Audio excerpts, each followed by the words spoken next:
Assalamualaikum warahmatullahi wabarakatuh. Selamat sejahtera. So, hari ini kita akan belajar pembezaan subtopik yang terakhir iaitu aplikasi pembezaan. Okey, aplikasi pembezaan dia akan melibatkan persamaan tangen dan persamaan normal kepada satu lengkung pada satu titik. Kita akan guna rumus y tolak y1 sama dengan mx tolak x1. Okey, yang kedua, kita mentafsir dan menentukan kadar perubahan bagi kuantiti yang terhubung. Kita akan guna petua rantai. Okey, dan yang ketiga, mentafsir dan menentukan perubahan kecil dan penghampiran suatu kuantiti. Okey, kita akan guna delta y menghampiri dy per dx darab delta x. Okey, untuk persamaan tangen, langkah pertama kita akan cari dahulu dy per dx. Okey, lepas itu kita akan masukkan koordinat x yang diberi dalam soalan ke dalam dy per dx kita. Bila kita dah gantikan koordinat x dalam dy dx, kita akan dapat suatu nilai. Okey, nilai itu adalah nilai bagi kecerunan tangen. Dan dy dx ini juga dikenali sebagai kecerunan tangen. Okey, langkah ketiga, kita cari persamaan tangen. Kita guna rumus y tolak y1 sama dengan m x tolak x1. Okey, untuk persamaan normal, tadi persamaan tangen, untuk persamaan normal, kita akan cari kecerunan yang kedua. Nak dapatkan kecerunan yang kedua, kita akan guna rumus M1 darab M2 sama dengan negatif 1. Okay, M1 adalah kecerunan tangen. M2 apa yang kita nak cari. Okay, bila dah dapat M2, kita terus kepada mencari persamaan normal guna rumus yang sama seperti kita cari persamaan tangen. Cuma beza pada kecerunan, kita akan guna kecerunan M2.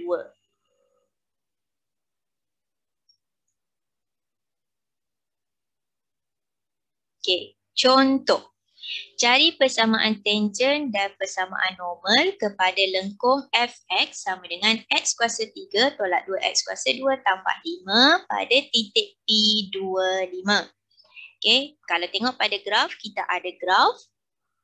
Okey, kita ada graf untuk x kuasa 3 tolak 2x kuasa 2 tambah 5 dan kita ada titik P di atas graf kita. Okey, titik P dia koordinat ni adalah 2, 5. Okey, garisan biru adalah tangen. Okey, garisan lurus yang menyentuh graf pada titik P. Dan garisan hijau adalah garisan normal. Okey, garisan hijau dia akan memotong garisan tangen pada sudut 90 darjah. Okey, macam mana nak selesaikan? Okay, yang pertama, kita bezakan fungsi yang dia bagi. So, bila kita bezakan x kuasa 3 tolak 2x kuasa 2 tambah 5, kita akan dapat 3x kuasa 2 tolak 4x. Okey. Kita dah bezakan. Langkah seterusnya, kita gantikan koordinat x. Okay, dia dah bagi koordinat x sama dengan 2 pada titik P. Kita gantikan dalam pembezaan kita tu tadi. Okay, 3x kuasa 2. So, tempat x semua kita ganti dengan 2. Okay, ni tempat x semua kita ganti dengan 2. So, kita selesaikan. Kita akan dapat 4. Okay, jadi kecerunan tangen pada titik P25 nilai dia adalah 4. Okay, seterusnya kita nak dapatkan persamaan tangen. Kita akan guna rumus y tolak y1 sama dengan m x tolak x1. Okay, so y1, x1 kita labelkan pada koordinat P. Okay, koordinat P, x1, y1. Jadi kita masukkan y tolak 5 sama dengan kecerunan 4. Okay, darab x tolak 2. Okay, kita selesaikan. Kita akan dapat persamaan tangen y sama dengan 4x tolak 3. Okay, seterusnya untuk dapatkan kecerunan normal, kita akan guna rumus. Kita akan guna rumus M1, M2 sama dengan negatif 1. M1 tadi kita dah dapat nilai dia 4. So M2 tak tahu sama dengan negatif 1. Nak dapatkan M2 4 darab ni, 4 darab M2 bila pindahkan dia jadi bahagi. So kecerunan yang kedua adalah negatif 1/4. Okey. Kecerunan yang kedua ni adalah untuk kita cari persamaan normal. Okay, so rumus dia sama. Y tolak Y1 sama dengan M X tolak X1. Koordinat masih lagi yang sama sebab kita garisan normal tu dia memotong graf pada titik P. Cuma kecerunan sahaja kita dah tukar kepada negatif 1/4. Okay, so kita selesaikan. So, kita akan dapat jawapan akhir 4Y tambah X sama dengan 22. So jawapan akhir untuk persamaan ni sama ada awak letak dia dalam bentuk kecerunan. Dalam bentuk kecerunan tu maksud dia Y sama dengan MX tambah C. Ataupun awak letak dia dalam bentuk persamaan. Kalau dalam bentuk Y sama dengan MX tambah C, dia adalah Y sama dengan negatif 1/4X tambah, tambah 1/2 tambah 5. Okay, so kita akan dapat Y sama dengan negatif 1/4X tambah 11/2. Okay, kita boleh tinggalkan dia dalam bentuk kecerunan. Okay, ini bentuk kecerunan. Okey, seterusnya mentafsir dan menentukan kadar perubahan bagi kuantiti yang terhubung. Okey, yang ini kita imbas semula. dy per dx ialah kadar perubahan y terhadap x. dy per dt, kadar perubahan y terhadap t. Okay, selalunya t ni adalah masa. dx per dt, kadar perubahan x terhadap t. Okay, sama T adalah masa. Okay, jadi untuk kita menentukan kadar perubahan kuantiti yang terhubung, kita akan menggunakan petua rantai. Okay, contoh. Satu lengkung mempunyai persamaan Y sama dengan X kuasa 2 tambah 4/X. Cari soalan A, ungkapan bagi dy per dx. So kita kena cari dy per dx terlebih dahulu. Okay, kita buat pembezaan peringkat pertama untuk X kuasa 2 tambah 4/X. So kita akan dapat 2X tolak 4/X kuasa 2. Okay, tengok kat sini macam biasa X kuasa 1 berada di bawah. Kita akan bawa naik ke atas. So dia akan jadi X kuasa negatif 1.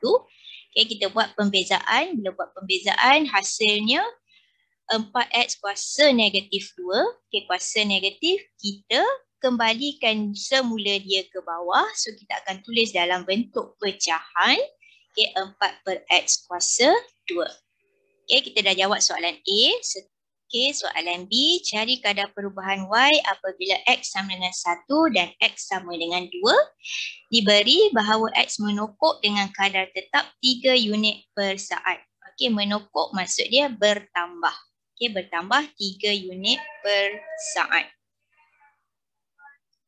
Okay, so langkah pertama untuk soalan B. Okay, kita gantikan X sama dengan 1 dalam pembezaan kita tu tadi. So, bila gantikan dengan 1, kita akan dapat nilai. Okay, kita akan dapat nilai dy per dx dia sama dengan negatif 2. Okay, dy dx dia sama dengan negatif 2. Jadi, kita cari kadar perubahan y. Okay, dy per dt sama dengan dy per dx darab dx per dt. Okay, dy per dx negatif 2. Mana nak dapatkan dx per dt?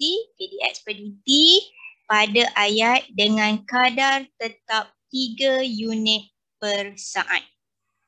Okay, kadar tetap x menokok. Okay, x bertambah dengan kadar tetap. So, x dia akan jadi dx per, Okay, tengok kat sini kadar tetap 3 unit per saat. Dia bagi masa dekat sini. Okay, 3 unit. So dx per dt sama dengan 3. Jadi kita guna pentua rantai untuk cari kadar perubahan dy per dx darab dx per dt.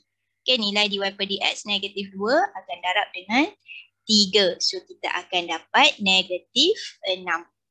Okay, jadi kadar perubahan dalam y, kadar perubahan dalam y ialah negatif 6 unit per saat. Jawapan kita dalam negatif, so maksud dia y menyusut ataupun berkurang pada kadar 6 unit per saat.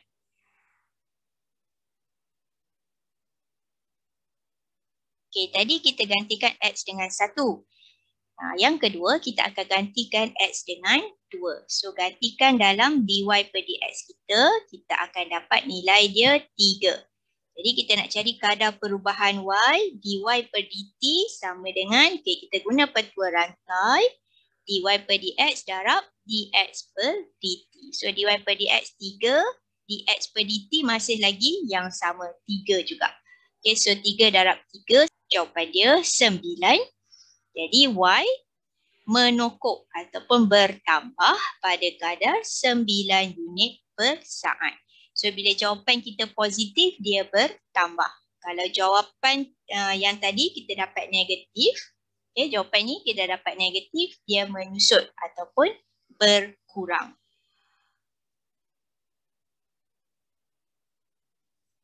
Okay, so habis subtopik yang keempat iaitu kadar perubahan bagi kuantiti yang terhubung.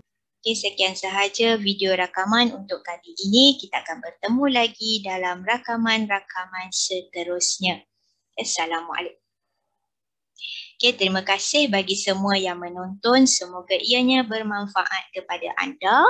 Dan ingat, untuk AddMath, anda kena rajin membuat latihan.